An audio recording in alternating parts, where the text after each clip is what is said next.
Like I got hit by a truck a little bit. I definitely, yeah. I've been moving every day pretty much. You've been what? Moving every day. Oh, dude, that's right. How did that go? It's it's got to be the most complicated process of moving I've ever dealt with for sure. I had to be Really? out of my apartment like on Saturday, Uh-huh. but my house won't be ready until Wednesday. So, Oh, yeah, I'm all crammed in. shoot. Me and my dogs are just at my girlfriend's apartment right now. Okay. Oh, dude, that sucks. Man. So, do you have a lot of stuff just sitting around, or do you not have that much stuff? It's not, I mean, it's not too bad, but it's not exactly ideal. Like I was able to pack everything pretty much into a U-Haul and then park it at Okay. the house in the driveway because they Yeah. said I could like park it there until it's ready. But I still have like my truck is packed full of stuff. There's some stuff in the Okay. back of her car, and then all of my shoes are in the kitchen. Nice. Yeah, so there's Well, like that's tons of shoe boxes just piled up in there right now. yeah. That's nice that you at least are partially still packed, so you don't have to like unpack and then repack. That would Yeah, I suck. know. That's the good thing. I think the nice thing is just on Wednesday I can just get up, pretty much like go over there, take Yeah. everything out of the U-Haul and put it in the house and then, Mhm. not be so bad, but just gonna be a couple days. We both work from home, so it's Okay. gonna be, well, I don't think it'll be that bad. Yeah. Just Well, depends on my dog. He's in got my anxiety really bad. oh, your dog's freaking out? He just has anxiety when there's like two or more people around for some reason. He just has to be aware of everything that's happening. Mm. Like right now, he was just sitting there with me, but then her dog ran out, so he's like, I gotta go follow him and see what's going on. Oh, I see. He's usually not Gotcha. nuts. He usually just chills. Is he freaked out because it's a different environment too? He's like, where the fuck are we, Dad? Yeah, that's probably part of it. Both of my dogs are kind of confused, Yeah, but I bet. they're gonna be even more confused when we finally leave and we don't go back to the apartment that they're used Right? to. Oh, they're gonna be so much happier at a house though, dude. That's gonna be Oh, for great. sure. I'm excited to just have they get a yard now.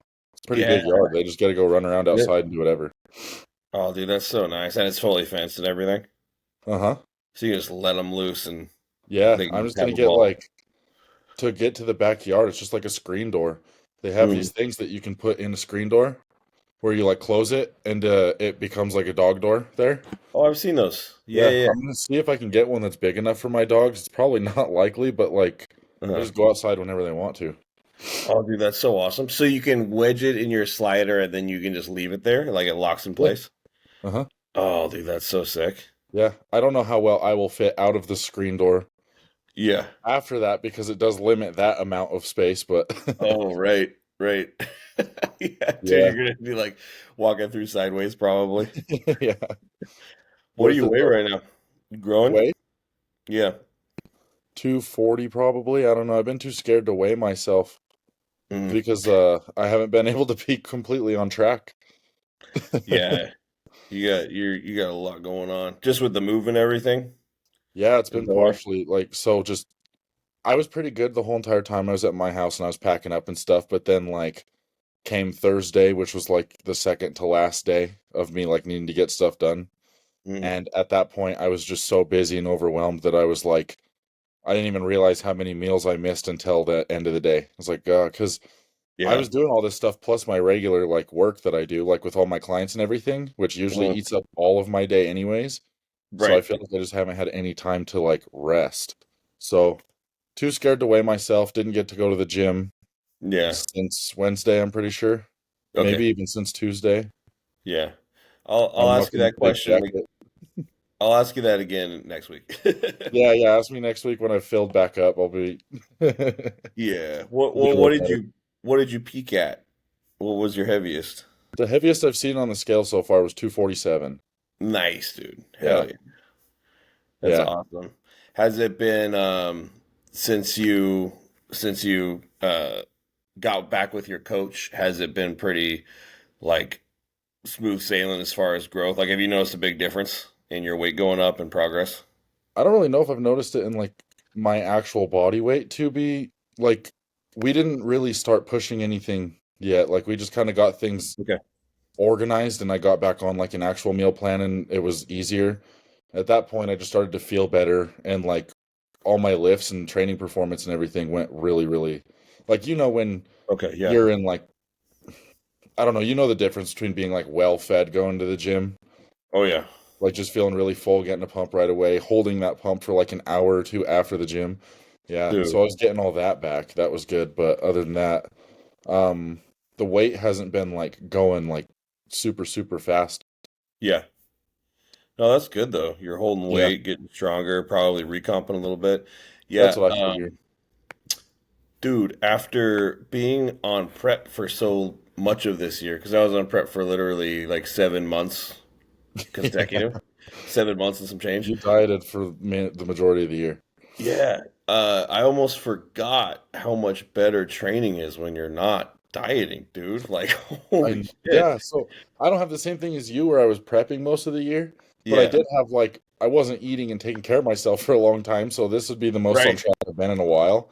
And Yeah, I yeah. noticed it like immediately, and that's kind of why I was too like as dumb as it is, I didn't go to the gym yesterday and the day before when I Hmm. maybe could have well, yesterday I don't think I would have had time, but Hmm. could have figured it out. Sorry, I just got a call and it took me out of the call for this one for a second. That was really weird. Oh, But you're good. Are you on your phone? I'm on my computer, but it's still Oh, anytime I get like a call, it just because it's all connected. Um, I see. yeah. But I probably could have tried to go to the gym the day before yesterday, like on Saturday, but Yeah, I was worried about like being irritated at how bad my training performance would have probably been on such low food. I sure. wasn't going to get a Yeah. pump or anything. It wasn't going to feel like I was moving any weight. My joints were probably going to hurt because I got all like I'm probably dehydrated Oh, right you now compared froze. to normal. Like my legs have full striations in them again. Uh-uh.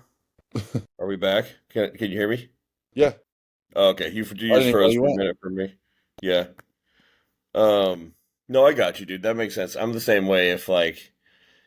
If all the stars aren't aligned, which to be fair hasn't happened for a really long time, but if all the stars aren't aligned and I feel like it's going to be a negative experience, I almost just don't want to go and Yeah.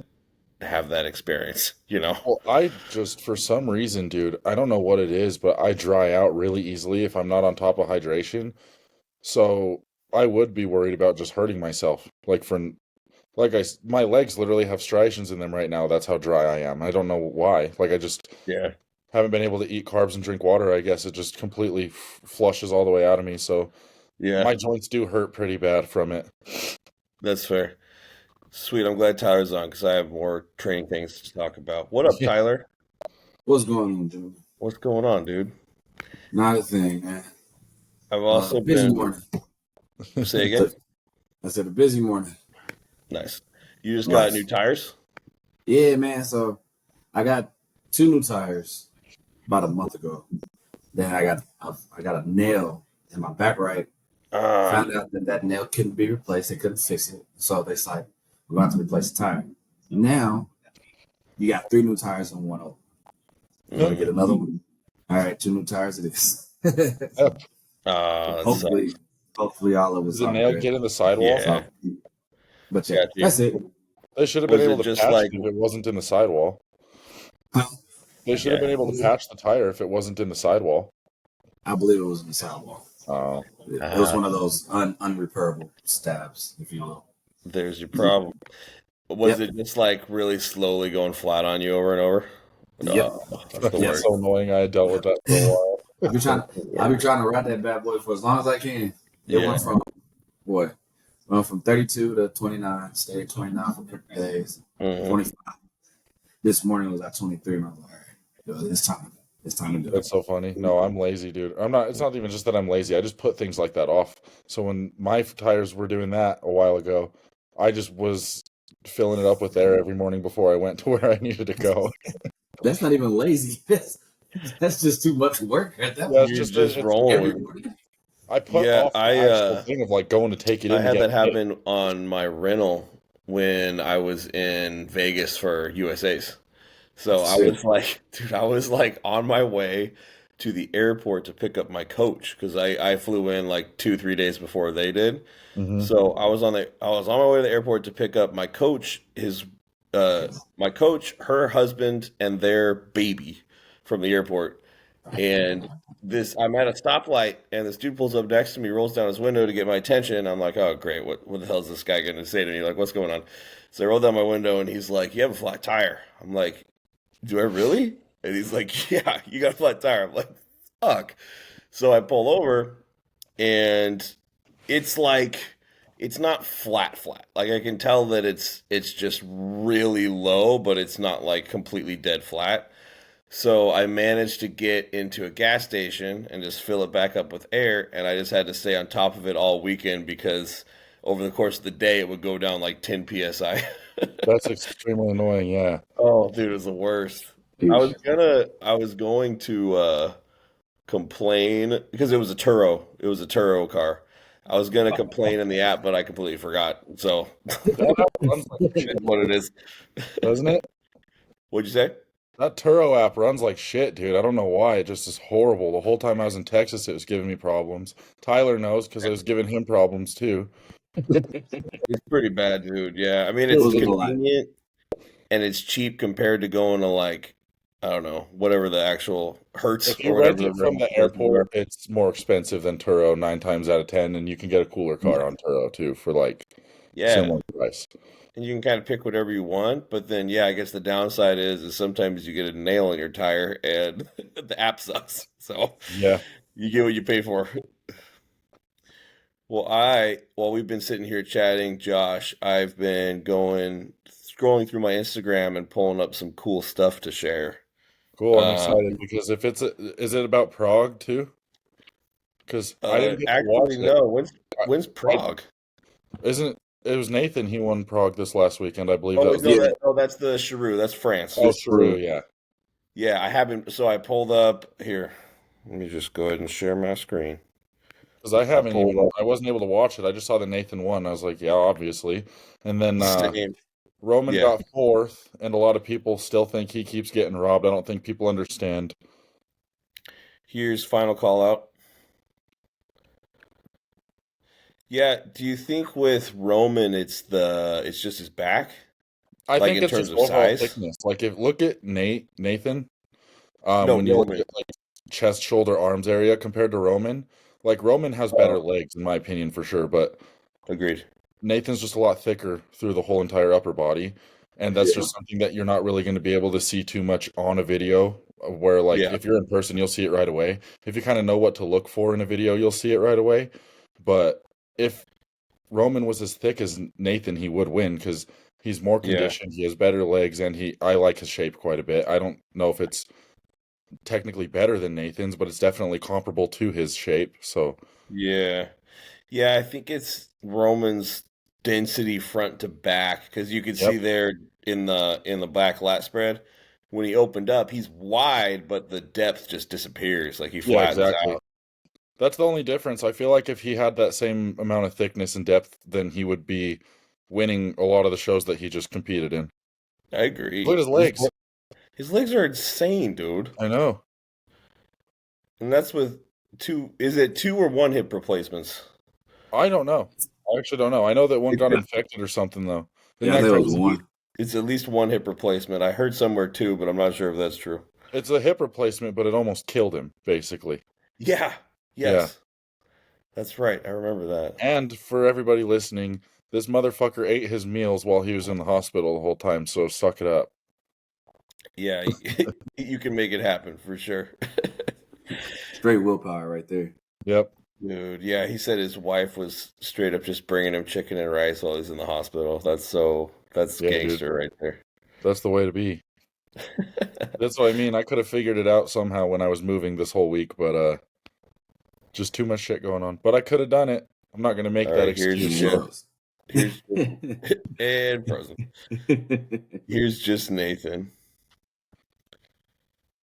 I hope he makes it to the Olympia this year. I heard his plan is to go to Canada, go to Pure Gym where Nick's sponsors are, HD Muscle, Yeah. and then fly from Canada into the US. And apparently that he can do that. So I've heard seems so many promising. good things about HD's gym. Dude, it seems legit for sure. Yeah. Yeah, dude, he looked I good. plan on That making a was trip. I plan on making a trip to. Well, I was going to take a family trip to Canada next year. That's Oh, going to cool. be added on the list for sure. where are you gonna Yeah. go in Canada? Hmm? What are you going to Canada for? Just Not just fun? a family trip because I've never Oh, been. oh, just to go see it. I've Yeah, never done that before. That's something I wish I could do more. Like where I'm like, oh, I've never been there before. I'm just gonna plan a trip and go and see what it's all about. Yeah. yeah. Okay, this is prejudging, I believe. What we just looked at was finals. Yeah. Yeah, dude. I mean, the lighting was terrible at the Yeah, show, I can't. Like, you can't really see shit It's for so but real. bad. he looks great. Like you can tell his glutes are in, but you can't even see the lines because the lighting's so bad. Yeah, I couldn't really find too much else. I didn't even remember the show was happening this weekend just because I had so much going on. There was it two other shows? Was Dubai this last weekend? They didn't do open for Dubai, but like classic and stuff, they did that. Oh, And then I That wasn't saw, this. The one that I thought that was a weekend ago, not I this don't know, past dude, weekend. my whole entire I'm not sure. month blended into like, I don't know, it feels like it's time is just not making sense to me right now. Let's check it out. IFBB Dubai Pro. Yeah, it was the 24th. It was Yeah, 2 weekends ago. A week. a Yeah. week ago. Yeah, a week ago. Yep. Huh. Oh yeah, it was on a Sunday. Yep. Yeah, that's right. Yep. But there was no open. Yeah, it was just. No, it's classics. Oh, Yeah, and okay. then there was a show Gotcha. this weekend too. I'm pretty sure it was just I classic. also Or found not some classic, but crazy updates just when I was scrolling through. The first one was this. Jesus Christ. Here we go. Karis. yeah, I saw that yesterday. Oh man, dude. Isn't that crazy? Like obviously this is really good lighting and it might be sharpened a little bit, but look at his legs, bro, and his everything. Honestly, Noel Adame used to be my favorite 212 Yeah, competitor, but lately it's been Kareth. I'm with you. Same, actually. Yeah. How closely do you guys follow 212? I'd probably follow it a little closer than Classic. Yeah. Like I think I go open and then 212 and then Classic, kind of depending on what the show is though. Mm-hmm. How are you, Tyler? Do you follow pretty close? No, I'll probably put 12 like after classic because the classic is really like the top four that you can consistently see. So I see them Yeah, more often than Yeah. that's about all I follow when it comes to Classic is like certain yeah. people. So I see them more Yeah. often than the one offs because outside of 212 it's Clarita's show to lose, and then Yeah. after Clarita it's back and forth between multiple people. So Yeah, you have so many good people in that class now. yeah, And 100%, Keon's man. been coming in shape like more and more and more. He just gets better, so that's going to be fun yep. to see. Mm-hmm. Jewett's Yeah. leaving 212. And he's bro. Keon is Oh, a yeah. massive motherfucker Yeah, he's big. for his size, bro. Dude, Keon is gonna. Do you guys think Keon can beat Sean? The way he's trending right now, anything's possible at this It's moment, not going to specifically happen for this him. year. Yeah. It won't be this year. Yeah, I I think agree. Keon, I, Sean Clarita has been competing for a long time. That's yeah. Yeah, why his he his has, dens- his density is he has so insane, much but it density and he has depends. so much detail, and Yeah. that comes with muscle maturity. And Keon's been putting on a lot of the size that he has within like the last 3 years. Yep. Uh-huh. And because of that reason, I think it's going to take him another. Even if Keon just held the size that he has right now for another 3 years, he could be winning. But he just Mm-hmm. needs it to stick for a little longer. Yeah. No, I think so too. Damn, look at his legs, dude. Jeez. Yeah. The first ever pictures I saw of Keon before I knew who he was years ago was he was doing like that ground pose, that classic pose with the one leg out front double, Mm-hmm. and his adductors like damn near sweeping down and touching the grass. It's like holy shit, dude. His The shape first is picture. his shape is just ridiculous, man. I love to see it in person someday because I bet it's just you probably can't even fathom what you're looking at, you know. Yeah, it's wild. Speaking of classic, even though we were talking about 212, but It was mentioned lightly. it was, yeah. It was mentioned briefly. Which one is it? You end up getting like 80 tabs opened up to try to prepare for the podcast. I did Now you too. can't figure it out. Here we go. This looks pretty nasty. Yeah, I saw that. Bro, ain't it dope that he got his own like little personal gym that they hooked up for him? That's what that is? Yeah, it's like in some type of warehouse situation where it's his personal gym, literally. Oh, so it's like the Labrada situation, but with Raw Revive. Yep. Yeah. That's cool. What are these would you comments? guys like? Oh, what were you saying, Neil? I said, what are these comments saying he's gonna lose? Like, no, he's not. Dude, they're Brazilians. Yeah, it is, huh? Brazilians are pissed off that Terrence won in Dubai, and it made sense why Terrence won, and people just can't see past the fact that, oh, this person's my nationality, I have to root for them no matter what. Terrence beat Ramon? No, Terrence beat I don't know how to say his name. Fabio Junio? Yeah, the blocky dude. Yeah. The guy who should be a bodybuilder, not a classic guy. So he beat classic guys in that lineup like Wesley because he does have size, but he's never going to beat a guy like Terrence because he's just not classic, and Terrence is the epitome of fucking classic. Dude, I don't know about you guys. This might be kind of a controversial statement. Like, I agree that Bumstead should win every time. Everything that he's won, I think, was the right call from a judging criteria. Yeah. From a personal preference, I really like Terrence, man. I think he's my favorite classic guy, just for me personally, not from like a judging criteria standpoint. You know. You froze for me. I didn't hear what you said. Yeah, you froze for me too. I said, even though I agree. Oh, are you frozen again? Can you hear me? No, yeah. Well, I see both of you. Y'all fine. Okay. You got me, Josh? Yeah. Okay.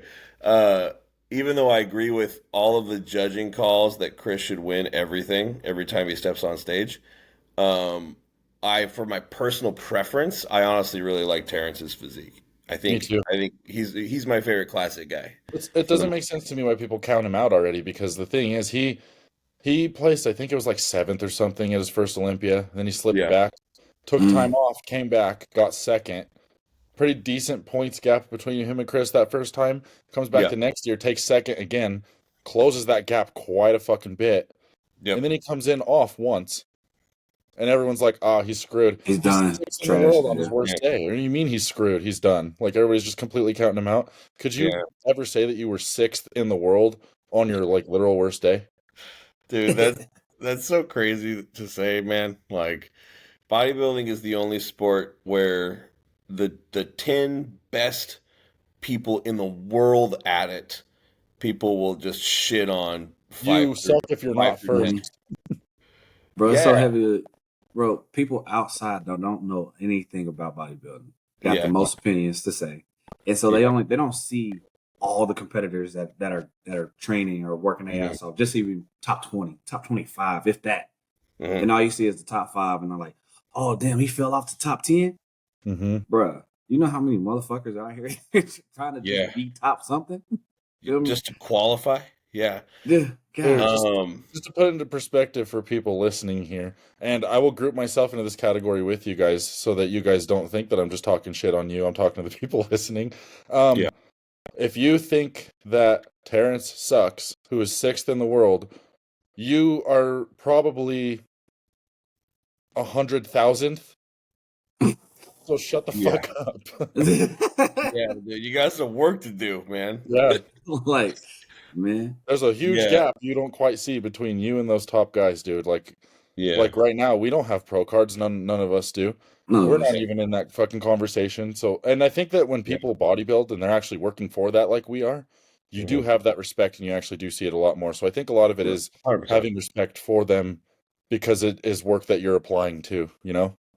I think Classic is the worst for that because Bumstead has brought in so many regular people with his level of fame. You know what I mean? Like, dude, he's the reason all the kids in my fucking gym train shirtless now.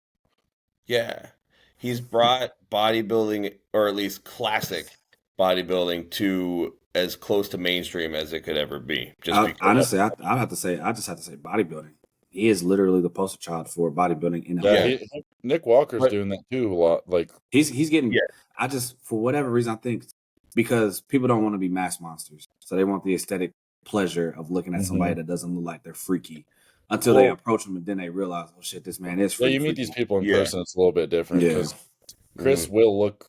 I don't want to say he'll look regular, but like you see him in person, he's wearing a big shirt. He's just gonna look like a guy in a big shirt who goes to the gym. You see Nick Walker in person, it doesn't matter what the fuck he's got on. He's gonna. That man is massive. Yes, he is. Like he's Tyler gonna and I be saw like him a full-blown backstage at USA's, and he was freaking a house. His bicep is my thigh, which is insane. For real, man. I have a picture with him backstage when I did the show in 2021 because he guest posed there. Mm-hmm. Yeah, my point with the classic thing, I think, to your point, Tyler, yeah, he is bringing popularity to bodybuilding as a whole, but I think when those kids come and actually watch shows, they see the open guys and they're like, ew, I would never want to look like that. So they just really end up following the classic. And then that's why we have so many people in classic saying Ramon's going to beat Chris and like ridiculous statements like that because they're not real bodybuilding fans, you know? They just don't know how it works, dude. I don't even think. Oh god, this is gonna get me flamed. I don't think that Ramon can beat Terrence when Terrence is 100% either. You know? Agreed. I don't think anybody else would agree with me. A lot of people wouldn't, but the reason is because Terrence's shape and flow for classic is better than Ramon. Ramon is another guy that a lot of people are. I would say I've seen a lot of arguments made, and I would agree that like he could be a bodybuilder instead or 212 instead. I don't know how much he weighs, but he looks like this is going to get me flamed again too, but I'm going to say this. He's good. He's really, really good. I want to say that. But as far as like a lot of the other classic guys, Ramon does not impress me that much. Pull up a picture, bro. It's his freaking arms, man. He's got bodybuilder. Yeah, he's got great arms, and I'll definitely say I'm jealous of that. Every time someone has good arms, I'll notice it. But when I see him, like when they take those pictures at check-ins and athlete weigh-ins and stuff, and he was just hitting like a front double real quick, I was not blown away by it. But then if you ever see Terrence just hit a front double in fucking public randomly in a gym, you're like, holy shit.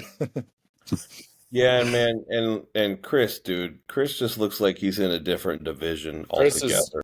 Chris is like he's untouchable right now. I think Terrence can't. Terrence has beat him before in 2016. Did he really? Yes, they beat. I don't remember. It was. I think both of their first classic show ever. I don't remember for sure, so don't quote me on that. But I do know for a fact Terrence placed ahead of Chris at that show in 2016. Okay. Ramon's got like no recent updates, it looks like. You might have to go to his tag pictures, but then you're going to find all of the super hardcore Brazilian fan pages that edit it and put on 90 different filters. Yeah. Yeah, let's see if we scroll for a bit. Under tagged.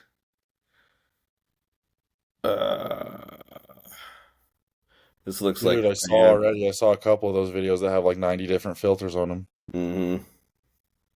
Yeah, this looks like fans. Oh, that's from the O. Yeah. Dude. See, the scaling on this is very favored towards Ramon, it looks like, because Chris is much, much taller than that over him. Yes, for sure.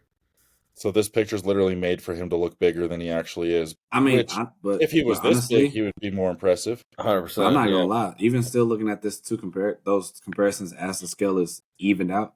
Yeah. Chris is still blowing him away in a lot of ways. You can see truly the density differentiation right there. Chris gets flagged Chris gets a lot of flack for his arms. I think they look better in this shot than Ramon's. 100%. They have better shape and detail for sure. Sorry, Urs. not the Urs best is cut off, there, so it's unfair, but he's right. Yeah, he's missing half an arm. Dude, he's 23 years old in that picture. Fucking insane. Still, that's crazy, dude. Fucking insane. Urs, I wonder like how Urs is going to end up because wasn't he like 280 or something crazy? He got fucking heavy and he was still lean. So yeah, man. Dude, there's this thing with European guys, especially those Germans, and you'll know it with Roman would be a good example. They don't give a fuck. They diet to be the leanest people on planet Earth. He doesn't care how much he has to dude, he'll lose whatever kind of weight he needs to make his weight cap. He just wants to be stupid shredded. Urs Wow. is always like super, super stupid shredded. He still looks huge. What is that, a month ago? Yeah, 4 weeks. Yeah. He looks like 2 weeks out there. Damn, bro.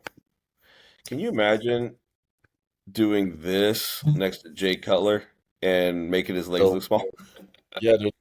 That's the thing. Like, look at how lean his legs are, though. He looks like he's 2 weeks out. Already. Yeah.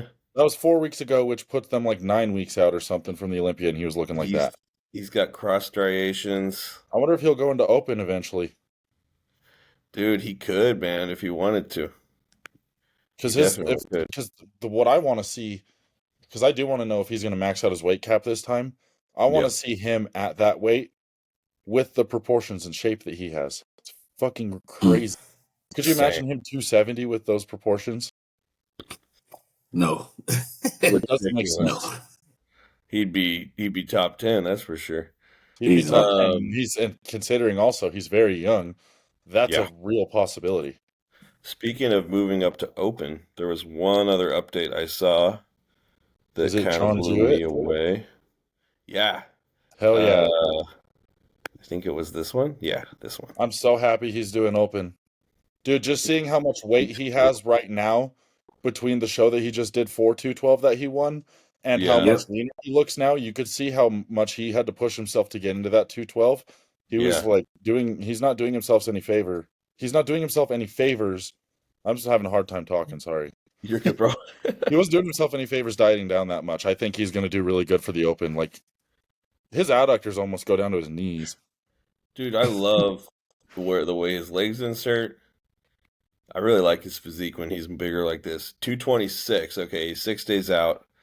So, yeah, man, like... He's one of my favorite.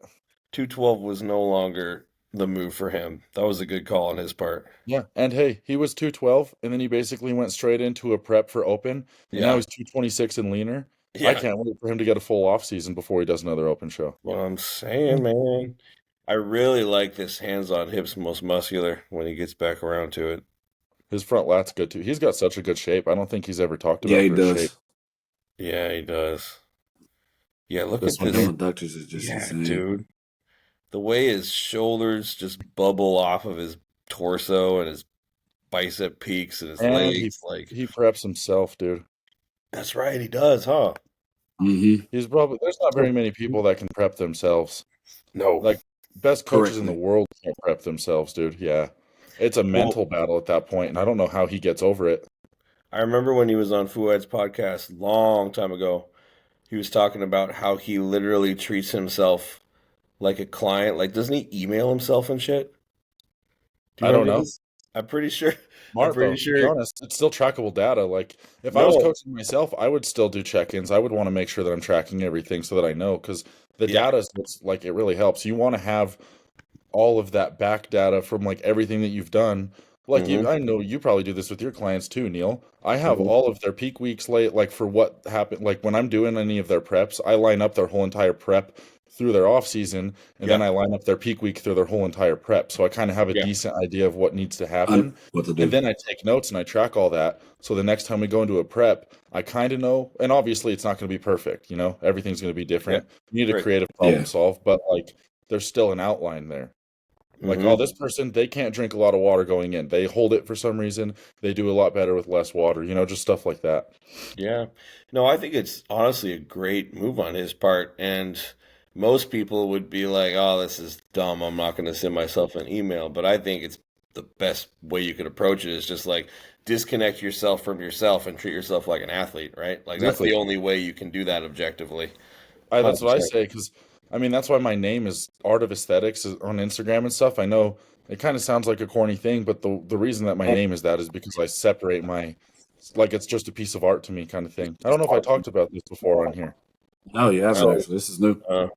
The way that I look at it is like my physique and everything in bodybuilding is like an art to me. It's separate from myself. I can't take criticism in that way, like to where it's going to hurt me emotionally. But at the same time, a lot of people, I know that this is probably I even struggle with it. I know you guys probably do, just body dysmorphia in general. But the thing is, if you go like see like a professional artist drawing a picture and they draw out that outline real quick just with pencil, takes them like 15 minutes, you're going to look at that and you're like, damn, that's fucking crazy. That looks so cool. That's just the beginning. They got to do shading. They got to add all the coloring, like all that stuff. You're seeing just the beginning of it. You think it looks good. So a lot of people outside looking in on us, they probably think we look a lot better than we do. But in our heads, we have that final picture. Just like how that artist is drawing that picture. They know what they're trying to get to.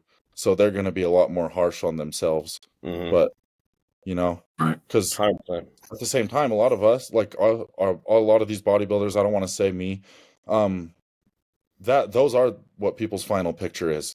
But they don't know that those people are trying to even get better than that. They're not even close to where they want to be, right? Right. Well, when we critique ourselves, we're comparing ourselves to that final picture. When other people critique us, they're comparing us to them. Yep. So they're like, oh, you're way better than me. You look amazing. Whereas we're like, I look like shit because I want to be, 260 on stage. Yeah. Right? So, no, that makes total sense, man. Oh, Neil, how tall are you? I'm just under 5'10". Okay, yeah, my friend Tanner was asking. He's like, how big is that Neil guy? He's fucking huge. I didn't know that because he saw that you won the Emerald Cup and stuff. And I was like, yeah, he's a big fucking guy. I think he's like 5'9" or something. I'm not sure, but he was like, what were you right at super heavyweights? 225? At USA's I was 233 by the time I hit the stage. 233 at 5'9" at your conditioning that's pretty gnarly. 250 next time, baby. That's the goal. You're gonna put 20 pounds of quad sweep on. Yeah, dude. And then I'm set. 2 pounds.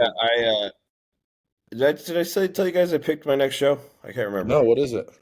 So I realized because it's the first national show of the year, the Arnold Classic Amateur accepts qualifications from 2 full years prior. So I'm already qualified for the 2025 Arnold Classic in February 2025. So that's what I'm going to do. I won't even have to requalify, which I didn't realize until I did some digging. Oh, wait, we did talk about this. We did, right? Yeah, now I remember. I'll try to be there. Yeah, hell yeah. It's in March, right? Was I not? Yeah, February. I remember for sure because I talked about when I did the Arnold Amateur too. That's right. Wasn't it last week when we were talking to Milan? Maybe. Dude, I think it was. That whole podcast, okay. So for a lot of the podcasts that we do, I don't remember them. I don't remember what we talk about because as soon as we're done here, I usually go either right into a client call or I just go about my day and I forget. Yeah. Then I'll get people messaging me, like Milan even messaged me too, and she's like, dude, you're unintentionally so funny. And I'm like, I don't know what dumb shit I said. I should probably start watching these back. Dude, Tyler, that was when you disappeared. Tyler, that was when you disappeared, bro. I remember now because when I went to edit it together, I remember I was just starting to talk about my prep when your thing stopped recording. So that makes total sense. So the one place that blanked out for him. Yeah. Ooh, I gotta email my Neil Curry memorial shirt that got delivered. You what? My Neil Curry memorial shirt just got delivered. Did you guys get one of those? Oh, nice. Ooh, I don't know. I did not. I don't think I'll have to send you a link, see if they're still available. But they did oversized shirts. Where are they being sold? I don't. Let me see if I can find it. I don't know, dude. I saw it on Ben's story. Oh, and I was like, oh, cool. So then I went, I bought it, and then I shared the post to my story with a link too, real quick. And I didn't pay attention to who was the original poster, but I do know that I followed people who originally posted it as well. So, but I guess the money is gonna help go like to some fund or whatever. I don't know. I didn't pay attention specifically. I just knew that it had to do with Neil, so I was like, I'll get on that for sure. Tyler just stopped recording again. Hold on. Tyler, damn it, dude! Get your shit together, man. Oh no, wait. I don't get it. No, it says I don't get it. It says you're recording now. I'm back. I think we're good now. Yeah, you're back. Yeah, I got 3 red dots. All right, hopefully that's true. Yeah. Yeah, it looks like you're recording. So annoying. We're good at being dysfunctional. We'll just re-record on Thursday. Yeah. Right. We're just chatting. Doesn't matter. We've recorded episodes that haven't even ever been posted. This is true. This is true. Yeah, dude, definitely send me that if you find it because I would love to buy one. I totally missed that. I'm trying to see if I can find, because as soon as I see the name of the person that had posted it, then it'll click with me and I'll be able to show you. But yeah, dude. So while you're searching for that, I got some big training news today that I want to run by you guys. I'd love to get your take on it. I'm ready. I love it. I love training So stuff. this week, for the first time since I started training, I'm actually going to take a real programmed, planned deload week. For real, like ever in your life? Dude, well, I've never done that before. So for powerlifting, I would take like a week off because I was so disgusted with the idea of deloading that I would just rather not train. So I've taken weeks off before for powerlifting purposes, but as a bodybuilder, I have never done that besides being forced to take time off because I'm hurt. So in the spirit of not repeating that pattern, I've decided to actually take that seriously and schedule deloads for myself every 8 to 10 weeks of hard training. So you are going to schedule them, or are you going to? So if you go up to a deload week that you have scheduled, yeah, but you're still feeling really good, you're not going to take it then, right? Correct. However, if I've been hammering myself for 8 weeks and I don't feel like I need a deload, then I fucked up for 8 weeks. You know what I mean? Like that should never happen. Oh, Josh is frozen again. Yeah, I was frozen. But yeah, I don't know how much you missed when you were frozen, but my response to that was, if I can make it through 8 to 10 weeks of hammering it in the gym and I don't need a deload, then I fucked up. Because you weren't pushing hard enough, maybe. That should never happen, man. And like I always get to that point where I drum up all of this systemic fatigue, but I've just trained myself to push through it. And then eventually I get injured and then I'm forced to take time off. You know what I mean? So yeah, I think for you've been training a long time. You probably have it kind of figured out, like what works for your body in that way. I feel like for me, it's not super consistent. So especially with like whatever I've got going on with like my growth hormone thing, whatever, because the endocrinologist is saying that he wants to rule out acromegaly, but he's not sure what it is now. So we're trying to figure all this out. But it's not stable enough for me to just be able to schedule deloads or anything. Like I have to do everything pretty much like by ear or like how I feel. I can go like week to week with things, but I definitely couldn't be like, okay, so 3 months from now I will be doing this, this, and this kind of thing. Yeah. What I'm doing is I'm using. Are you guys familiar with Dr. Mike Israetel? Yes. In the whole You're doing RP strength. So I'm not following the RP. He's a good dude. Really smart. Yeah. I'm not doing the RP strength programming, but I am going to use their method of deload because I like it.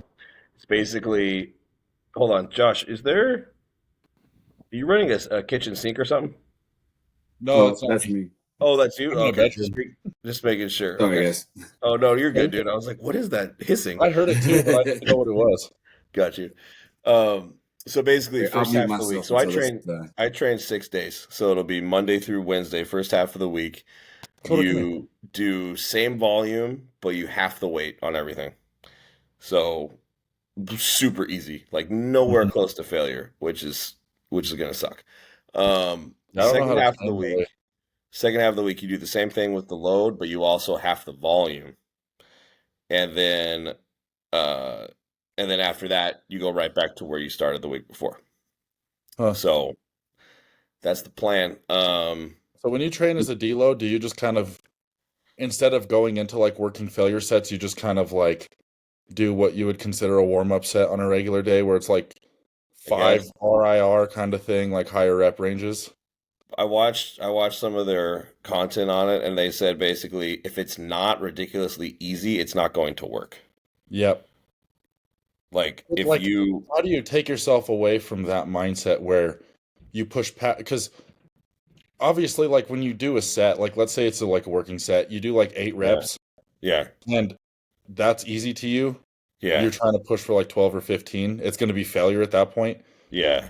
I could never just get to 8 or 10 and know that I have a lot more and just I like, okay, know. we're done with this set. Like that's wrong to me. I feel like the only time I can do that is if it's in a warm up, but I then I'll just do like, know.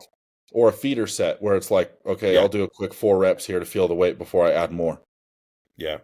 Dude, I know. Honestly, I'm kind of dreading that part because like that's going to be really hard for me to do mentally. That's why I've never taken one. Yeah.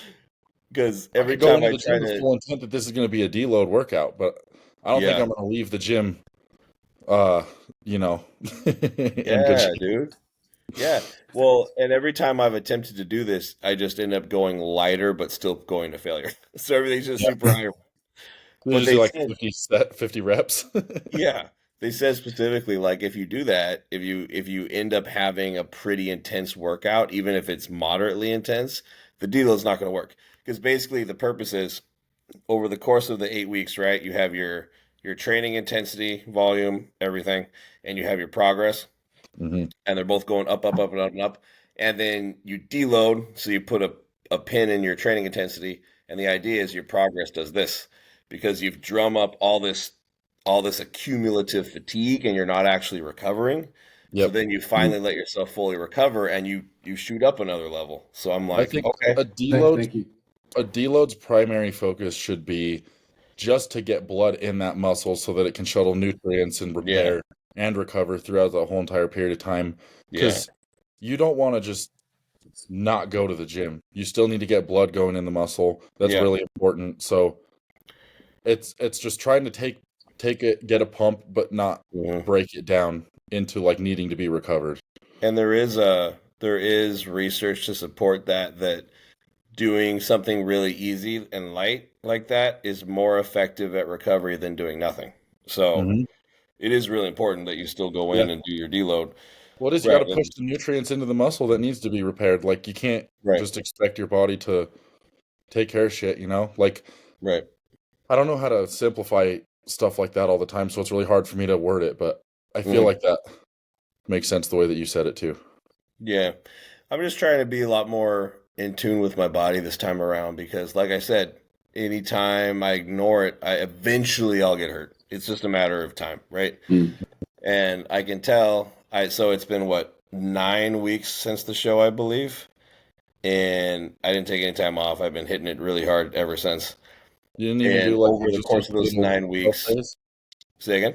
You didn't even do just like a little health phase real quick, like train a little light for like a week and then get back into it. You just kind of hammered it out immediately. My health phases are have nothing to do with my training. Like I took a health phase in terms of supplementation and Yeah, drugs I and guess all for that. me when I do the health phase post show thing, a lot of the Yeah. easing up on training just has a lot to do with I have a hard time rehydrating, Okay. Mm. which I just can't push hard and heavy when I'm cramping the whole time and my joints hurt, you know? Mm. It takes See, me like about a week to get out of that I period. always rebound really well, so I always feel fantastic after a show, and then I end up training myself into oblivion just because I feel really good. Yep.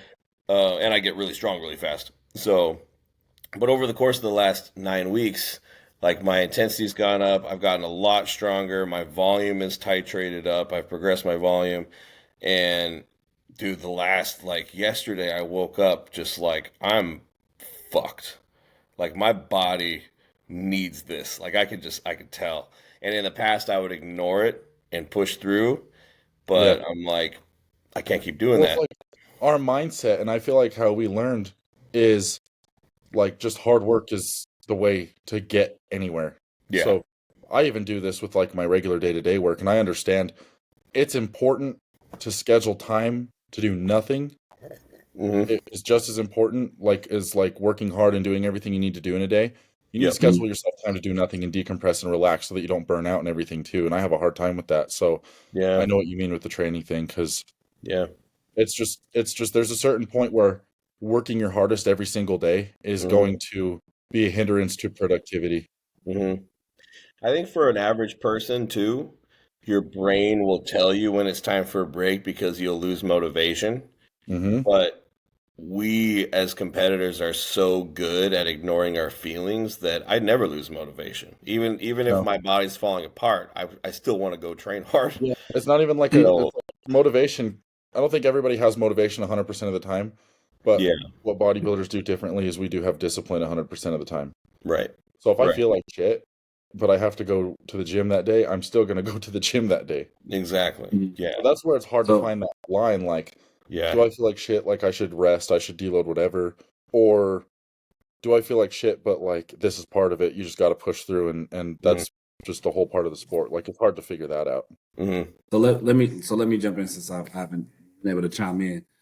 I would agree to disagree with you, Neil, and more agree with you as far as I can completely stop. Like I can not go to the gym because we all like you guys said, we train hard to the point where our body just fucking hurts. Now when we get to the point where like we lack the motivation, but you still have that willpower to go to the gym, that would be considered in my terms a deload day. I don't think I could personally do a week. And I mean, shit, when we was in prep and you didn't have nothing and you still want to go hard, but your body's just like, no, it's fucking hard as fuck to do when you actually have the energy to do it. So I personally, I don't think I could do a full deload week. But for me, if I know I'm like, I need it, I'll give myself maybe 3 to 4 days and not do it. Just completely disconnect because with most people, it is the body, but you gotta think about how much you're pushing your mindset to get to those next levels and that next goal. So in that complete disconnect, I think it's more beneficial in the overall aspect. But I mean, the way you lined it out, as far as kind of flooding your, still flooding your muscles, getting the nutrition and all that into your body.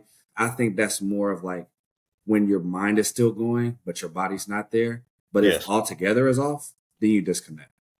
How do you I agree how with do you that. function? Like, I guess when you take time off like that, do you not have a constant thing in the back of your head that's telling you this is wrong? Because for me, dude, if I even just miss like a meal, I feel like I'm constantly right here in the back of my head yelling at myself until I get it in. Or like right now, even I'm like, okay, after this podcast, the first thing I'm gonna do is go out there. I'm gonna start making this meal and whatever. Like my whole entire day is just me thinking about I need to eat this meal next, and then everything else that I'm doing in the day is just background.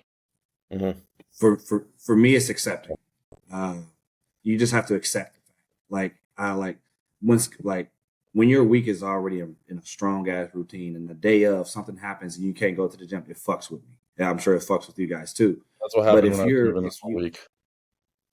so like when you so say like you like Neil, you woke up, your body's like fuck, you're just hurt, you don't really you just don't have it. At that point, you might go to the gym that day, but then you understand like that workout was shit. I didn't feel it. It was just obliterate. Then the next day you like, all right, I'm gonna take this day to let it chill or whatever. That's how it works for me. I have to accept it. I can't do it on a switch because like for instance, I got all my meals, I got work, and then if something happens within those 2 hours before I go to the gym and I can't go, I'm antsy and anxious every fucking time. But if I know like I need this time or I happen to get sick, which you can't really, it is what it is. You just accept it and then sit back, relax, read a book, watch your favorite shows you binge watch, and then you just kind of let your body relax. I mean, find a way to relax because we're always on the go. We're always moving. We're always training a client. We're always checking emails. We're always replying to a phone call. Just stop. Tyler, I think that method that you just described is probably the best way to go about it. Like you said, when you just need to get your mind right, for sure. I think what I'm outlining is more like Physical the specific. physical specific. Like I how think the do mind you goes with the physical, though. I think the body follows the mind. Like, for if sure. Yeah. you could be doing everything 100% perfect in the gym with your meals and everything like that, but if you're not right up here, the body's not actually going to respond the same way. 100%. You Well, know? I was gonna say I think that's if you are in that spot, that's super important that you listen to your mind too, for sure. Because your body, like to your point, Josh, your body will stop responding if your mind is not in it 100%. Which So, is no, I crazy. agree You with could that. be doing everything physically the same. You could be sleeping, you could be eating your meals on like specific times, going to the gym, training hard. Yeah. But if you're not right up here, it's just not going to click the same way. That's how important it is. And I don't think a lot of people know that. Yeah. I mean, That's Nick Walker talked about this in I want to say a couple months ago in a podcast. Just about like one of his two Olympias ago, where he was just going through so much turmoil mentally, physically, with relationships and all that. He's like, he's doing everything, but the end result was nowhere near what he was capable of because of everything he had going on. So, and for those like first time competitors, or just competitors in general, like when you're going through a lot of stuff like that, I get it. When you're so fixated on that date and that accomplishment of doing stuff, but you got so much going on. I know it's hard, but take a step back, really, really evaluate your life in a holistic view. And if you think that hard decision, like Josh, you had to do it yourself. Just take a step back and then really, really dig deep and understand that this is a marathon. It's not a sprint. It's not going to happen overnight. What best way can you treat your body and your mind to be the best, absolutely the best, when you step on stage? 100%. Tyler, how often do you have a mental deload, for lack of a better term? I don't plan them. It just hits. So what's for your like average? What's your average? Maybe if I could, maybe two times like 2 times every 6 months, maybe in that time frame. Because usually it's dictated like, you have a bad workout, but if you continuously start to have a bad workout, then I'm like, because when you having those bad workouts, those to me are deloads. Because at that point, I'm like, I know I'm not going to true failure. I just know I'm not, and I physically mentally can't make my physical do it. So those are considered my deloads because I'm not going to complete failure. I'm accepting that this is a shitty ass workout. I'm just not there. And then after a couple of them, I'm just all right, fuck it, because I'm gonna get frustrated with myself. You know how you guys live. Bro, I hate it when you leave a fucking rep on the table and you know you did. Like you doing deadlifts or RDLs in your hand and your grip. You just lose grip, and now you're just like, fuck. Yeah, like your hands give out before your actual muscle does. That's fucking annoying. It's like the most annoying thing. So yeah, that's what I was saying before. That's why I wasn't able to go to the gym too much over this last weekend and stuff with moving everything. I was like, just physically, I know that my body is not going to be like, I feel like I got hit by a truck all day, every day right now, just because of moving and all this stuff. And then I haven't been able to eat completely. So I just know if I went to the gym yesterday or the day before, I wasn't going to be in it. I wasn't going to be able to lock in. I wasn't going to get a good pump. I wasn't going to be able to push heavy weight. My joints were going to hurt the whole fucking time. So it would have just frustrated me more than anything. And then I would have left the gym probably more upset than if I was just like, okay, obviously I just need to get myself fed, get hydrated, and then hit it again the next time. Tyler, I would agree to disagree that leaving a rep or two in the tank is not a deload. The way that the science works, apparently, from the research I've done, is that if you do like as bodybuilders, everything has to be very extreme, right? If you do something that's halfway, you're not actually getting the physical benefits of deloading. So like if you're normally at 100 and you go in and you do 80, that's not actually a deload for your body. It might be for your mind, but your body is not going to benefit the way it would from a programmed deload. Here's what I have to say. I agree with you. I agree with you. I think this is but I also understand what you're saying is you're not trying to deload physically. You're trying to get your mind right, which is a different issue, I think. Well, I think what Tyler's trying to say, and I think this is going to be individual too, like as far as like how, because the science and the data is going to back the fact that like you need to do this to recover for a proper deload, but that's not necessarily going to apply to every single person too. I think for sure. I think what Tyler's saying, at least what I'm getting from it, because I've had this too, this kind of helped me realize that I've probably done like deloads without thinking about it. Sometimes when you just go into the gym and you're not feeling it that workout, you're still going to go through all of the movements that are programmed that you're supposed to do. But for me, at least, I'm like, oh, I've got to be in here. Like, I've got to do this and that, whatever. Like, I can't actually lock into this workout. So what I'm going to do is like, I'm not going to go. Yo, you muted, bro. What a climax. Say that one more time, Josh. You froze. You froze right at the punchline. What's the last thing you heard? He was about to start. Oh shit! What I do is pretty much. Okay, so what I do is like if I'm in the gym, I'm gonna go through all the movement patterns that I normally would do. So let's say I'm doing chest press. Normally I would do like 4 or 5 plates for my working sets. I might only do 3 plates, and Yep. instead of doing 2 complete total failure sets, I might do like 3 sets of like the same kind of rep range, but like 3 plates against 5. Like that's probably leaving like 5 or 10 RIR anyways. So Okay. I think it's not like I go into the gym with the full intent of like this is going to be a deload. I just go into the gym like I'm not feeling it today, but I'm going to do everything I'm supposed to. It's just going to be less of an intensity. Yep. See, I think that's the difference. I don't think I've ever done that before, but I think that would Oh, work. Like if you can intuitively kind of like go in the gym and think, "Ooh, I don't think I'm up for 5 plates today. I'm just going to do 3, but kind of hover around the same reps." Yeah. I think that yep. would probably have the same effect. I've never done that before. Yeah, it's just the way that No. it's been for me. I think it's just yeah, it is really intuitive because Hmm. for me it's always been even when I was going through my whole depression, I wasn't eating food and stuff. The Yeah. gym was non-negotiable. I was still going. I was pushing Mm. way too goddamn hard Hmm. during that time because it was like more of a therapy thing for me. I feel like if I'm going through stuff, I can actually lock in really well at the gym and push hard. Hmm. But when you're not eating food and you're depressed, you can only push so hard for so long before you do start going in the gym. And it's like, I have to be here right now for my mental health for sure. But physically, I'm not well fed. I'm not hydrated. I haven't been like taking care of myself. I'm just not like doing well. I'm depressed. Hmm. So I need to be here for that reason, take my mind off things, but I'm not going to be able to go to failure like because Hmm. when I'm depressed, dude, I'll walk into a workout into a way where like I get bored resting between sets and I end up doing 3 or 4 exercises just all back to back to back to back to back like that. Yeah. Mm. So you only do that for so long. I think the reason why I need to program them, well, and again, this is my first time ever doing it, so it's not like I've been doing this, but the Well, reason reason I'm starting and the reason I need to start is I will, without trying to, over the course of several weeks, I will taper everything up. And I don't even mean to, but like week to week, what I mean is let's say I come up with a leg training program, a quad day for my current training split. The fall that I'll start with like 5 or 6 movements, right?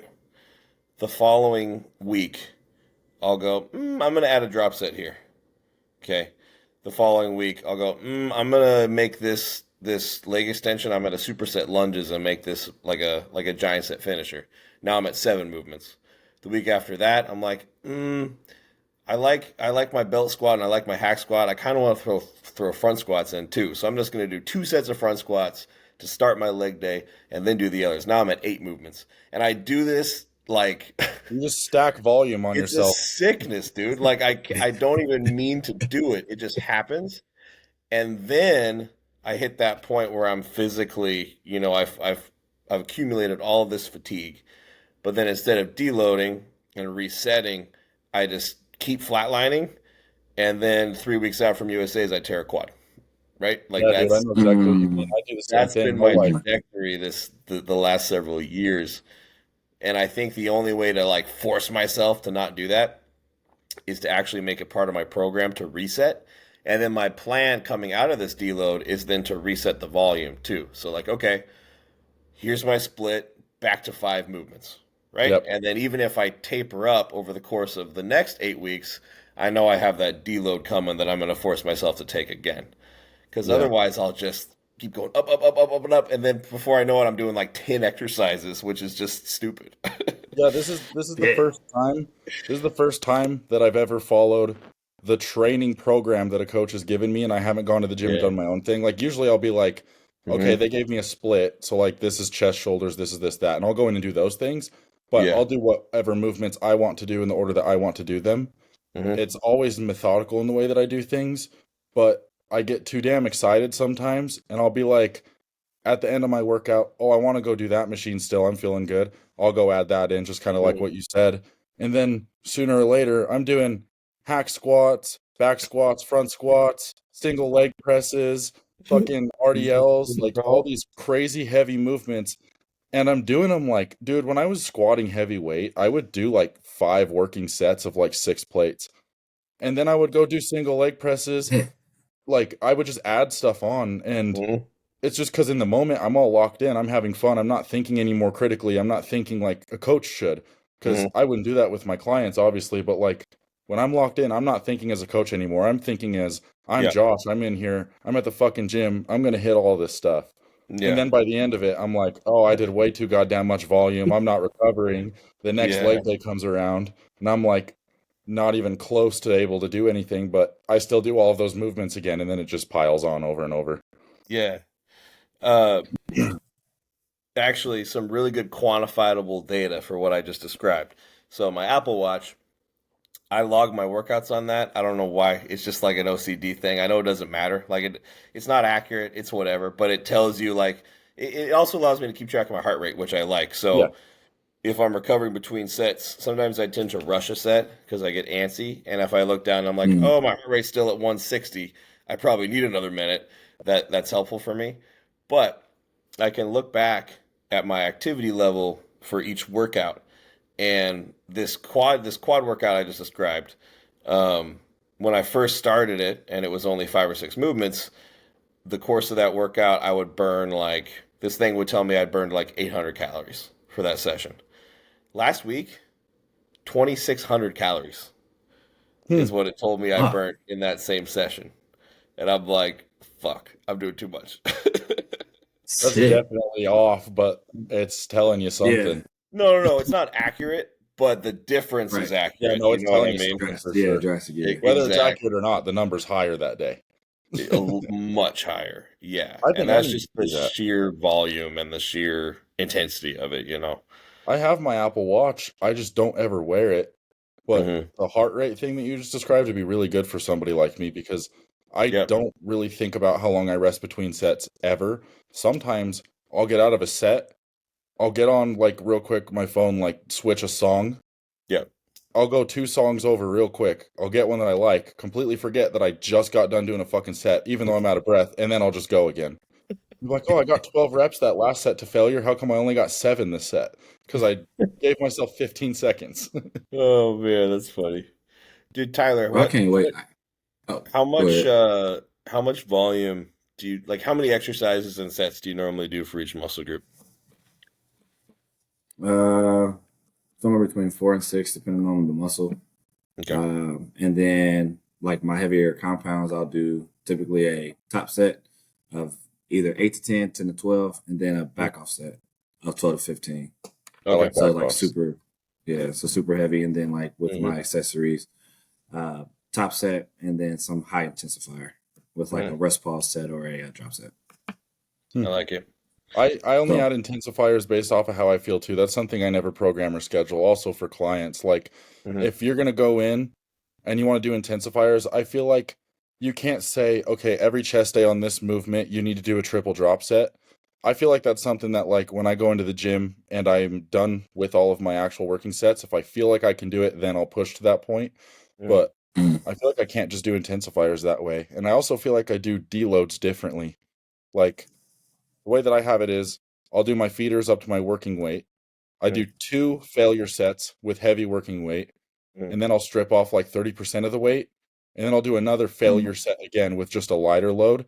And then that's what I would call a back off set because it's still, so if my rep range is 8 to 12 and I get 12 and then 10 on my 2 failure sets with heavy weight, I strip off 30% of the weight and I go again, I'm still only going to get like 10 or 12 of those reps. It's going to feel the exact same. So my question to you, if you're going to complete failure for understanding purposes for people watching, when you say you got your 2 top sets and you go to failure and you fail at 10, do you believe that you're really truly failing if you were able to hit the same almost rep range on the second time? Like, could you go heavier on that first rep? So this is the way that I do it, and I know that this isn't the correct way to do it, but mentally and OCD, this is the way that I do it. This is also sometimes why I push too hard. If I'm doing my sets and I know I have my 2 failure sets, I'm only trying to get between 8 and 12 if that's my rep range. I always shoot for 12. If I hit 12 easily, then it's no longer a working set, it's a feeder, and then I'll throw on more weight and then start my working sets over again. Okay. And then if I do if I'm doing chest press, I do 4 plates on chest press. My first failure set, I get 12. My second failure set, I get 12. then I do the same thing again. That's just feeders. It doesn't count anymore. Add weight. If I get the same amount of reps on 2 failure sets in a row, I didn't push hard enough and I have to go again and restart. So is it like hard to switch and say, you said if there's a range between 8 to 12, but you're always shooting for 12. What if you start switching to shoot for 8? Like if 8 is my top In terms of rep load, range? you mean? Yeah, in terms of later. What's up? Yeah. Oh, He shit, he's froze. frozen. You're saying if 12 isn't the top amount of reps I'm getting, I'm trying to shoot for 8? Yeah, so like you said, you're always shooting for 12, which is the top end of the rep range. If you switched up your mind and said, I'm shooting for 8 failure, would you go more? Would you be heavier? Yeah, I would. It depends on, I guess it just depends on both the muscle group and the amount of volume and everything that I'm training with for that muscle, or like if I'm doing high or low intensity, because for me, it's not all of my muscle groups that are going to respond to high intensity heavyweight with low reps. I can do that with legs really well. So like for legs, if I'm doing squats, it's usually like 8 reps, maybe 10 reps. But if it's going to be something like chest right now, I feel like since I don't have that good of a mind muscle connection to my chest, that's going to be higher volume, lower intensity, because I don't really feel the burn in my chest until maybe rep 6.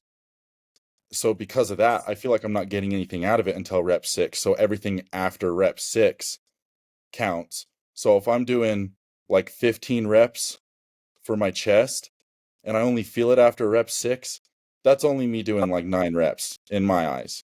So it's still like, Gotcha. you know what I mean? That's just the only reps that I feel like I'm actually benefiting from. So that's just where that depends. For legs, I feel that connection within half of a first rep.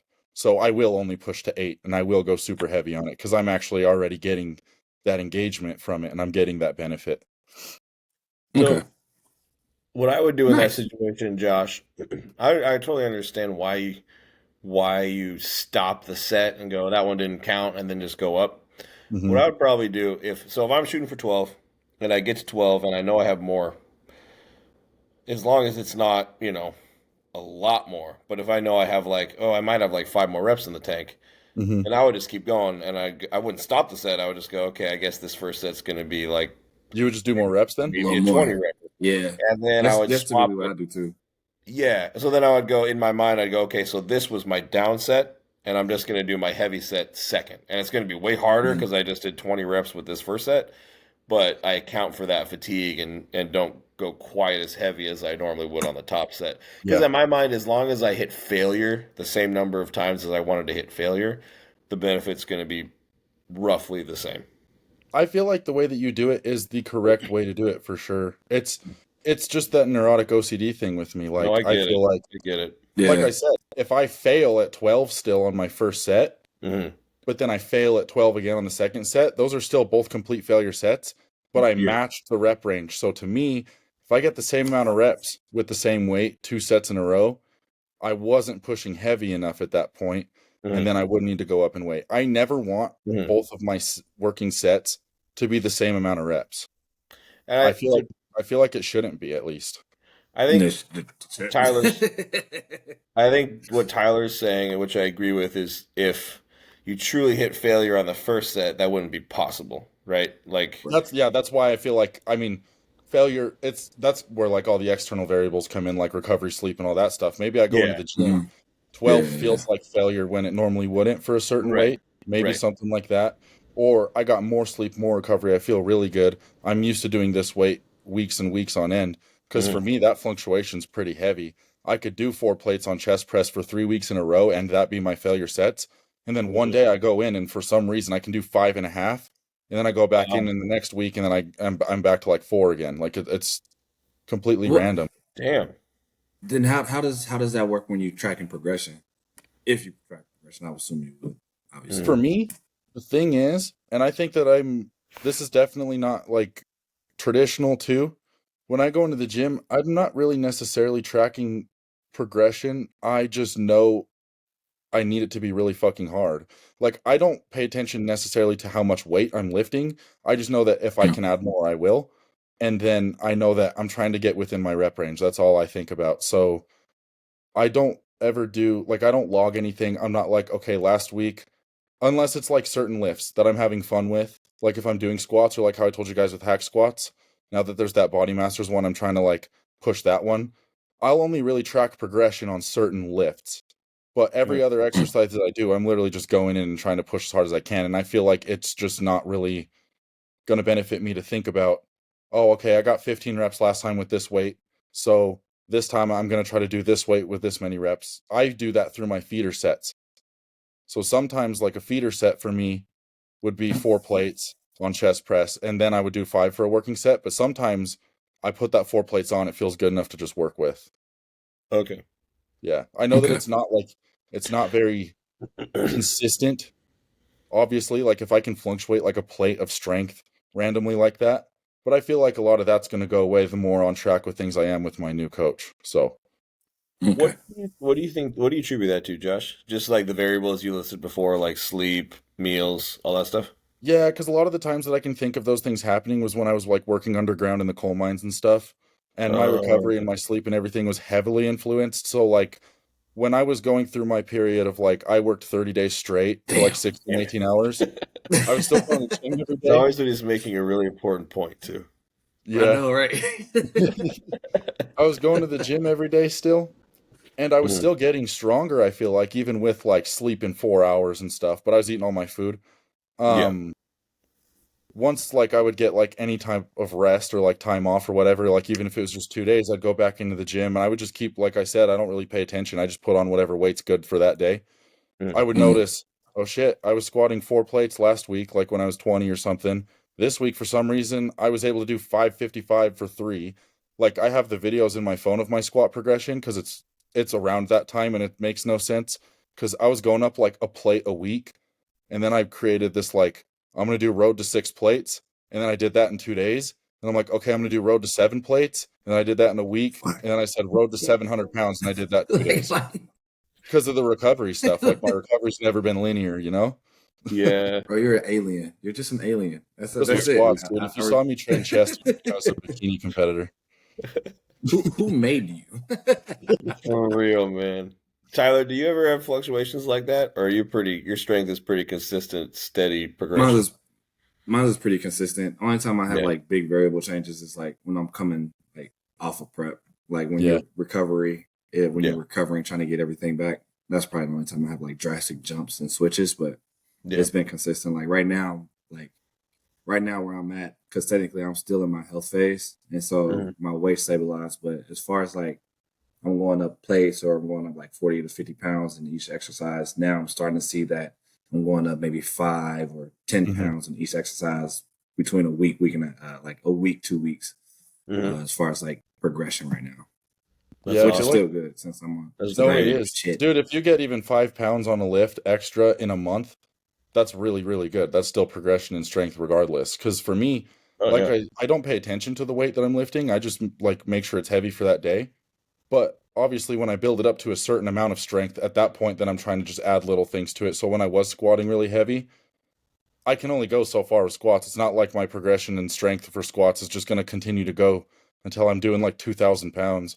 So like there's a point where I would get to. You never know, bro. Push it. Dude, if I do 2,000 pounds, try gnarly. I do. Road to 2,000.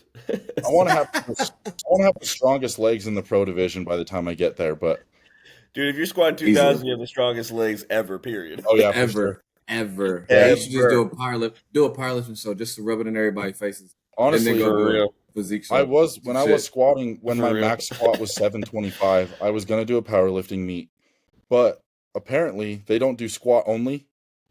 You have to do bench squat or deadlift squat or whatever it is, right? Oh, they don't do squat only? Yeah, isn't that dumb? They do bench only, and they do deadlift only, and they do push pull, which is bench deadlift, but they don't have a squat only. That's true. That's weird. Some other movement. So for me, the way that I'd always thought that in my head was like, cool, I'll do a powerlifting meet, I'll do squat only, and then I found that out, and I was like, my bench is extremely like embarrassing. There's no way you could see a dude squat 700 pounds at a meet and then bench like 225 or something, dude. But I don't know what my bench is because I don't bench. And I'm obviously mechanically not built for it. I'm 6'2", so bench with like my range of motion with my arms, not necessarily an excuse, but it's just mechanically I'm not made to bench heavy weight, which is fine. But then deadlift, I just don't deadlift. So I also don't really know what that is. I know that it was really strong when I was doing it, but I just would only do it if I could just go there and squat, and that's the only thing I have to worry about. I think that would be more fun.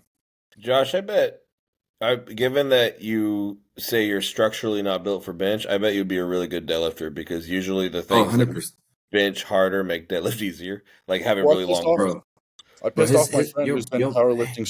strongman for years, because I don't deadlift ever. He was in town. This was about 2 years ago. He visited me in town, and we were training. We're like, fuck it, let's just do deadlifts today. Like, okay, fine, because he's just that, he's that guy. Like strongman and powerlifters, they just want to do those compound lifts. Yeah. I ended up deadlifting 7 plates for 8 or 10. Holy shit. Yeah. Yep. Yep. That sounds It's about the right. long arms. Seems about right. But now, dude, I can't think about I couldn't do that again because I just added barbell rows into my program again because those were a lot of fun. I did those just last week and they felt really nice and I haven't done them in a while. But I only got up to 3 plates on that for my working sets. And that was heavy even just bending over with. And then when I do RDLs, the most I've ever RDL'd with 5 plates. But now when I'm doing RDLs, because I'm doing it on a back day instead of a leg day, it's usually getting around 3 or 4 plates, 4 plates on a good day. So I don't think I could deadlift that way again. Yeah. That's nuts, dude. I mean, that is insane. It's just my leg strength. I think I can only attribute it to that because I definitely, when I was deadlifting, I was just squatting the weight up while holding it. Because my arms are long enough for me to position my body to do something like that. But I can't match that strength in my upper body yet. I don't know what it is. Dude, I love, you can always tell when someone has like strong genetic gifts because when they describe things, it's exactly like you described it, Josh. You're like, yeah, I just squatted up while holding the bar. It's like, And we're like, side for 10 for 10 reps. Like, the fuck? Well, I know That's that it's wild, like, dude. this is what I want people to listen to because I think that this is kind of important because a lot of times when you see somebody, like for me, the main DM that I get is like, how do you grow legs? How do you get big, strong legs, whatever, right? Because that's what I would have. If you want to know how to efficiently train a muscle that you are lacking in, ask another person who's lacking that muscle group that trains really hard, and that's bodybuilding. Because for me, dude, I could not tell anybody how to build legs because it just kind of happens for me. But if you ask me how to build triceps, I got many, many different things for you to tell you, all of the things that I've been trying because I'm experimenting to try to get mine to grow. So I feel like if somebody has a weak point, but they're really trying to fix it, that's the person you want to go to for advice. I know it's super backwards, but if you see a professional bodybuilder who's lacking a chest, I guarantee you they're going to have more information for you on how to build a chest than somebody that just has a really good chest. Even more so, the people that have that weak point and they've actually fixed it, like, holy shit, they're the holy grail of advice for sure.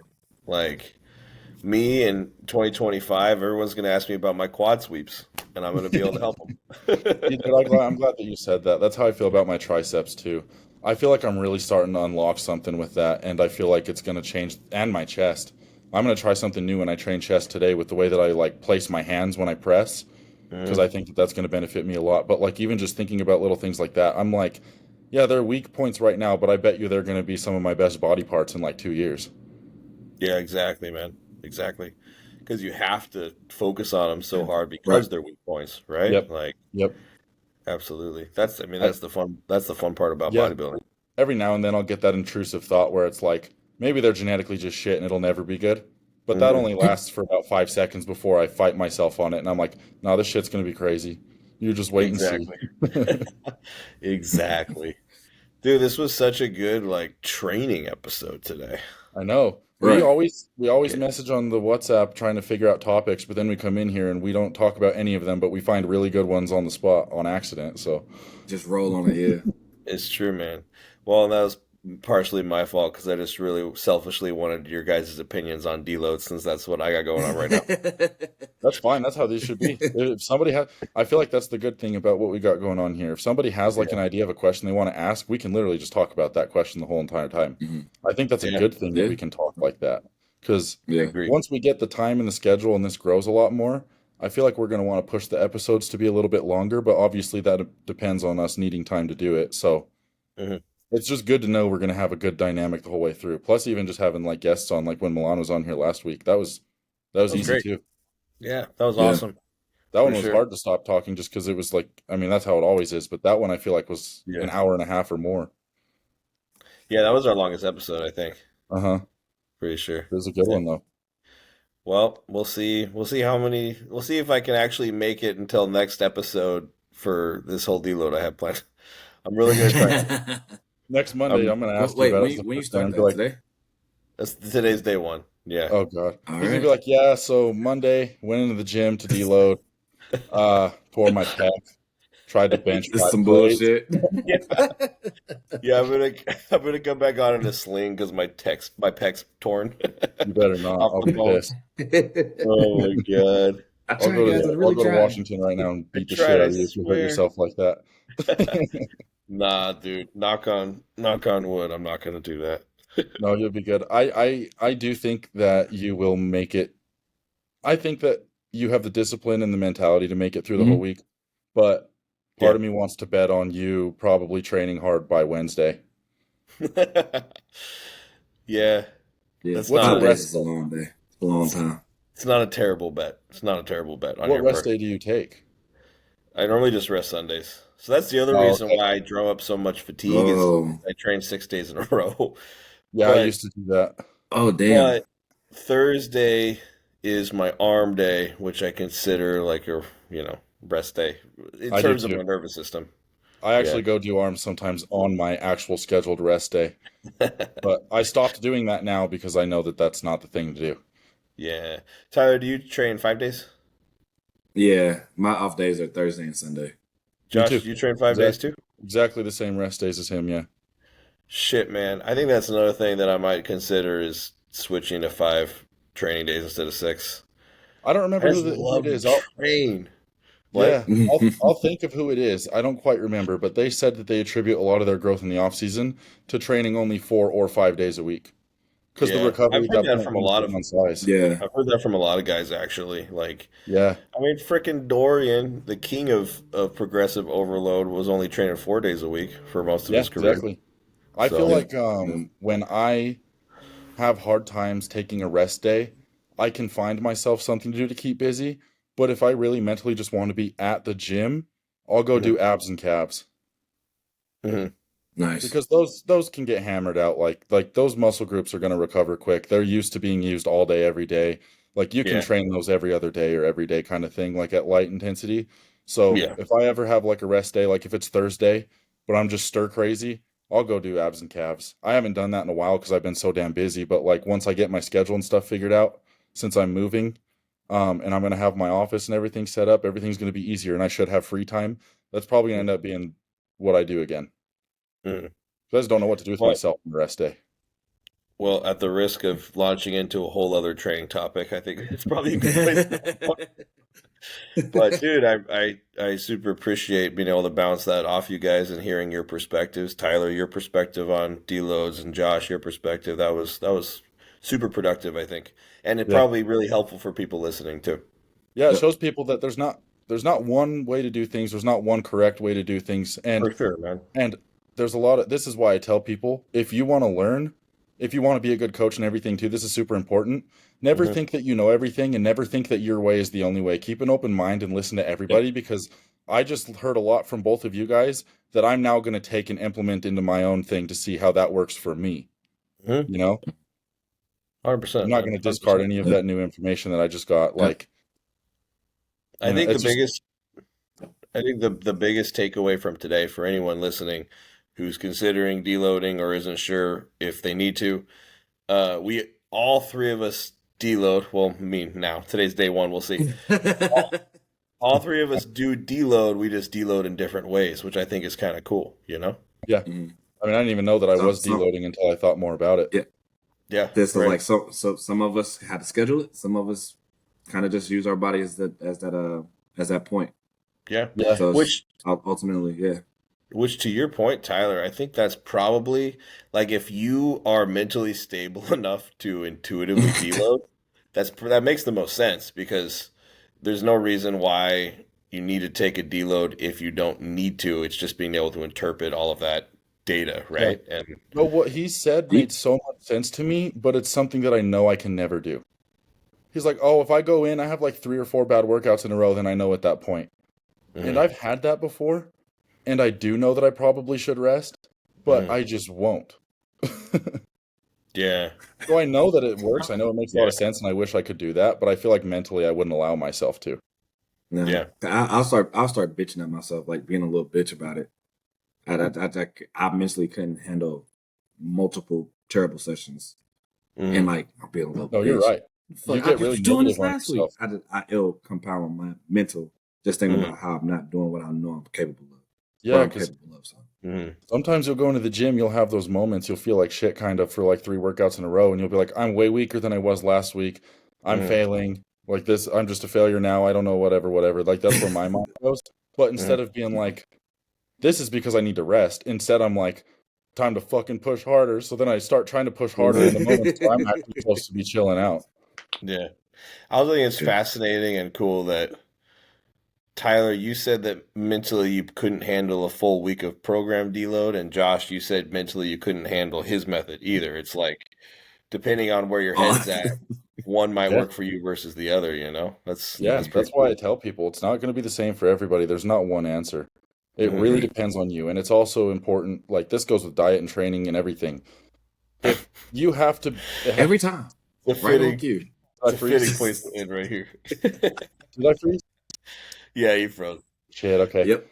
Hopefully, dude, when I get the Wi-Fi and everything set up at my new house, it's going to be like not choppy, because when I do my podcast, even when I was at like when we do this, when I was at my apartment, for whatever reason, the Wi-Fi there wasn't super good either. So you guys would disappear on my screen quite a bit, and I would just be talking to the nothing. Oh, I could hear you guys, I just can't see you. This time I've been able to see you the whole time. I just cut in and out. Dude, that sucks. The funny thing is, I think with Riverside, because it's recording locally, you probably won't freeze in the final cut, Josh. So then Tyler and I will be reacting to nothing. It's going to look really weird. We're going to be laughing and frozen. I'll just sit there waiting too. I just sit there and wait. But this time I didn't even know that I froze. Oh, got you. All right, boys. I was. Oh, go ahead. No, I was just. You go ahead. I was just going to wrap, but make your final. Now, I was going to ask: is there another platform for podcasts that we can explore? We probably have to put some money into uploading wise. Are there any other ones that we can explore to make it a little bit easier, cleaner? Like you could do the paid subscription ones like Patreon and stuff, where like people pay like a certain monthly subscription kind of thing. You upload stuff there like that. But I feel like if we did something like that, we would want to do like that at that point. I feel like we'd want to try to get to where we can schedule 2 episodes a week, and then we put one of those episodes up on the Patreon. So okay, I know that there's that, but as far as other platforms that we can upload podcasts onto, I'm not familiar with any. Yeah, I mean, there's always Zoom and Skype and those, but any streaming issues we have here, we'll have there too, because it's just internet. You know what I mean? Do you mean recording or uploading onto? Oh, more like just overall clarity. Like when I watch it, it's not the prettiest, if you will. Obviously, that could be based on technology that we have in front of us, but in comparison to like other, I'm making sure we're trending into that top tier podcast. All we ought to do for that is it's just purely camera quality and audio and stuff. So like over time we get cameras and mics, it's going to change it a ton, especially at this point. I do think that Riverside would be the best option for recording, because if we're all using our own cameras and our own audio equipment and it's going to record that separately, it's going to literally give the best possible picture to each one of us. So that's one of the things when I get my office set up at this house. Hopefully within a month of now, I did plan on buying a camera and stuff for this. I already have the mic and the interface. I just need a good camera. So production value goes up as things go on and get more consistent. So people, if you want better production value, start sharing this with your friends. That's kind of what you got to do, so that we can afford things, right? Of course. Better production right here, guys. Oh, there he is. Case in point. You want a better picture? Buy me a camera. Yeah, there you go. There you go. No, I think that's something that we'll definitely do, just like you said, Josh, as the podcast grows. So definitely share this, get it out there, guys. If you like it and you want to see more and you want to see it improve, we'll definitely invest in some some better quality equipment for sure. Like I said, hopefully within a month and now I'll have that camera because I have everything else. So then we can get a little bit better there. But nice. I can send you guys. I thought I sent you guys the interface and the mic that I had if you wanted to see if you wanted to get it. But I think you did. Yeah, you did. Sweet. All right, gentlemen. This was a really good episode, guys. I enjoyed it a lot. Yeah, me too. It was good. Same. I'm bummed out that it's over, but we all have stuff to do. Yeah. Yep. Same time next week. Just so you guys know, I've been on a whole nother call this entire time. Oh, for real? Why? Have you really? Oh, work, man. We have a full day of calls. I've been making sure my name ain't getting called. That's what I've been doing. Dude, Work, that's man. crazy, man. Well, hey, 2 birds, 1 stone. That's the way to do it. Indeed. Share this podcast with your friends so we can get Tyler full time. Okay? Yeah. Please. We got to get this man paid so that he can just focus on this stuff. Exactly. All right, boys. Have a good rest of your Monday. Yeah, you too. All right, see you guys. All right. Bye.